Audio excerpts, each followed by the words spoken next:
means or legal reasons, I, and hopefully my approximately 600 agents looking at cyber crimes, will respond to those illegal actions accordingly. As a matter of fact, I have some people over in Romania in a task force because I was seeing so much crime coming from Eastern Europe that I had to put boots on the ground in Eastern Europe to address that. So we're working at it, but let me tell you, it's not an easy job, and it's not going to get any easier because our talent out there has matured. The talent that has the malicious intent has matured, and they're getting better. And I'm seeing exploits that I never thought were possible. So I would love your help. I think the entire federal government would love your help. But you folks have a monumental task just keeping the network secure in your company. So if you can't provide your help, you know, I sort of understand it. You're busy. But when we come to you, come to your company to talk with you about some of the exploits that take place, I hope you will be cooperative and understand. My folks are just trying to make the Internet a safer place if that's possible. Thank you. Thanks, Jim. Tim? My name's Tim Kasiba. I've been with the FBI for about 12 years now, just under 12 years. I'm currently running a forensics lab in Linthicum, formerly in Jim's building. We just moved out to our new facility July 1st. Prior to that, I worked for NCIS, so I've been doing this for about 18 years. It's a distinct pleasure to be up here with these gentlemen. This is my first year.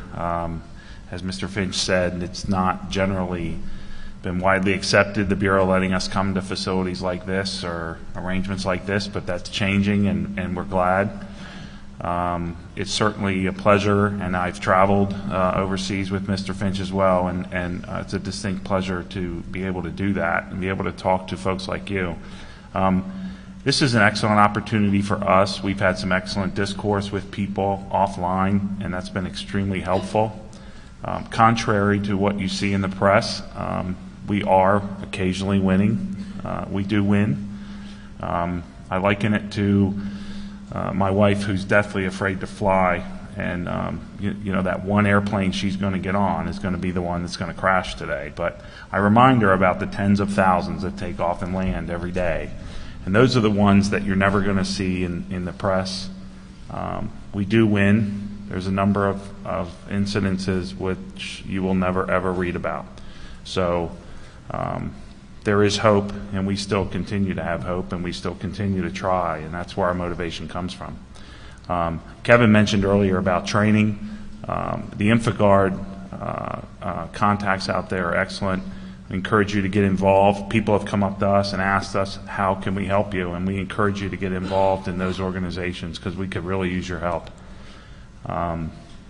Again, I'd be happy to answer questions about evidence handling and the InfoGuard. We go out and talk to the InfoGuard meetings to talk about that. But generally, a lot of people generally know what they're doing. They got a really good handle on it. But to answer the gentleman's question earlier, if you could just lock it up and start a chain of custody, that would really wrap it in a nice bow. And we'd really like to see that if we show up in a search warrant. Thanks very much. We have, thanks, Tim. We have the privilege of having a representation from the Royal Canadian Mounted Police again this year. They didn't make it last year, but were with us on the Meet Fed the year before. So it is an international panel. Al. Thanks, Jim. Well, good afternoon. Al Langell from the Royal Canadian Mounted Police. As terms of reference, Royal Canadian Mounted Police is the federal police force in Canada. We are responsible for most of the federal legislation throughout the country. We're also the provincial police force of choice in 8 of our 10 provinces, and the police force in hundreds of municipalities across the country. So in essence, one advantage that we have is that we have touch points right across the country in all the different areas. I'm a 31-year veteran of the Royal Canadian Mounted Police. I'm in the Technological Crime Program of the RCMP. The Technological Crime Program is centered out of Ottawa with technological crime units in each of our provinces. The program Technological Crime Branch in Ottawa is responsible for our program management, also research and development, development of tools. It is important to be here today. Jim was saying earlier, I'm the international flavor to the panel. It is so. Without the international cooperation that we enjoy within law enforcement, we would not be able to do the jobs that we have to do today. Pleasure sitting here with the FBI. I had the opportunity to go to their headquarters in September, but that brought home the cooperation that we need, and in fact the cooperation that works. My particular unit is a tech crime unit. I head up a tech crime unit for Atlantic Canada, the 4 Atlantic provinces. I have 13 employees. Our employees are a mix of sworn regular members and civilian members of the RCMP. We have a mandate to investigate cyber threats to Canada's critical infrastructure. We have a mandate to assist in Canada's national security with cyber threats. We have a mandate, primary mandate of tech crime units is the investigation of crimes against computer systems. And our secondary mandate is assistance to detachments and units on traditional crime committed using computer systems. Unfortunately, about 80% of our work is the criminal code type work, the crimes that are traditional. And the unfortunate part of that is about 80% of that work is child pornography.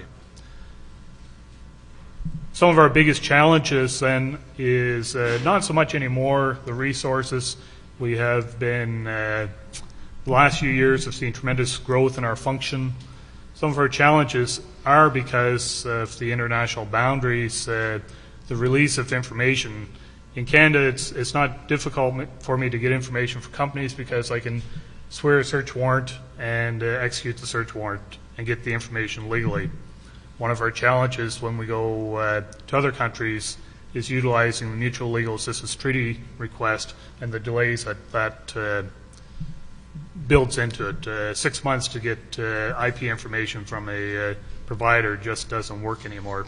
Those are some of the challenges that we deal with our international partners, and it's through our international partners that we're making advances in that area. Thank you. Thanks, Al. Let me foot stomp the cooperation that agencies in the United States have with the RCMP.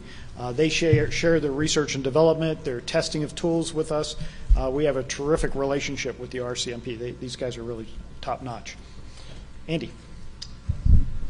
My name is Andrew Freed. I'm a senior special agent with the Treasury Department.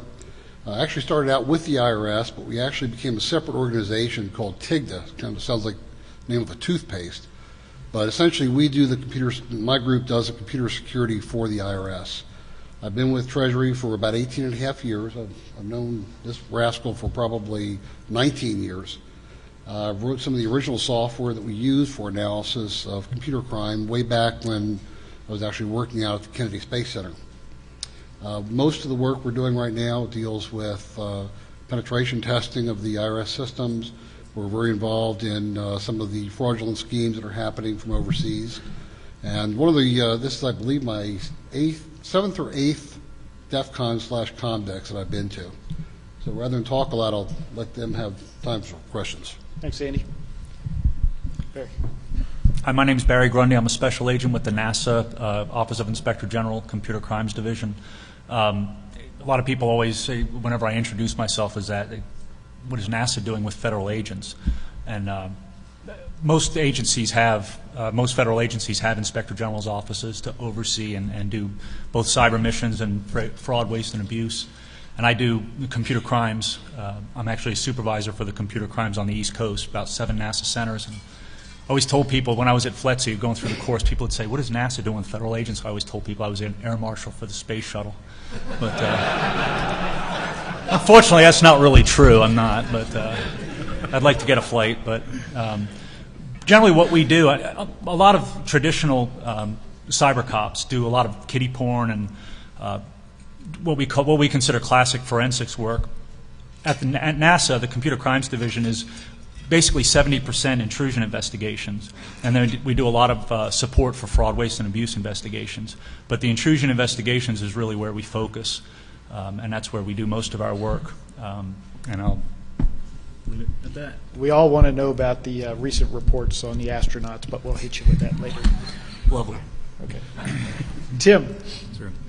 My name is Tim Fowler. I'm a Marine Special Agent assigned to the Naval Criminal Investigative Service in Washington, D.C. I work for the Cyber Department. We have a cadre of about 70 personnel within the Cyber Department.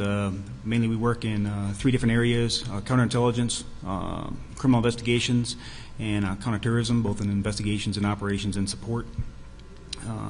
I've been assigned with them for the last 7 years, and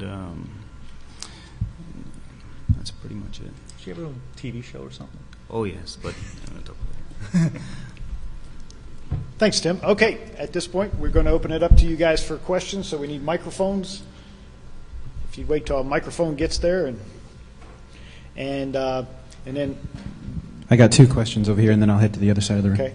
And then if you guys have answers to that, yell, and we'll get a microphone to you guys, too. This one's regarding forensics. How many of you are using NCASE? There's been a lot of controversy lately over the validity of the tool. Are you a member of the press? Yes, she is. Well, I'll talk for the RCP. The forensic process is much more than the use of one particular tool. The forensic process has to be very structured and targeted at the type of information we're using.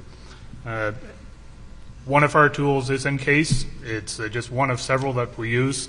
I was quite interested in the session I sat through yesterday afternoon when vulnerabilities with particular forensic tools were discussed. For some things that we're doing, it is a tool that provides us good information. Anybody else want to take that? I'll speak for the CAR program for the FBI. It is an approved tool. We actually maintain a list of standard operating procedures, otherwise known as SOPs, as well as a quality manual. And within that, the tools that we actually have tested and validated are subsequently approved, and typically are subsequently approved with what we call limitations. So you may be allowed to use a tool to do a forensic exam, but it's specifically within the parameters outlined in a list of limitations. So, and our card examiners are trained to those limitations and made aware of the deficiencies that may be part of a tool. So features, otherwise known as deficiencies.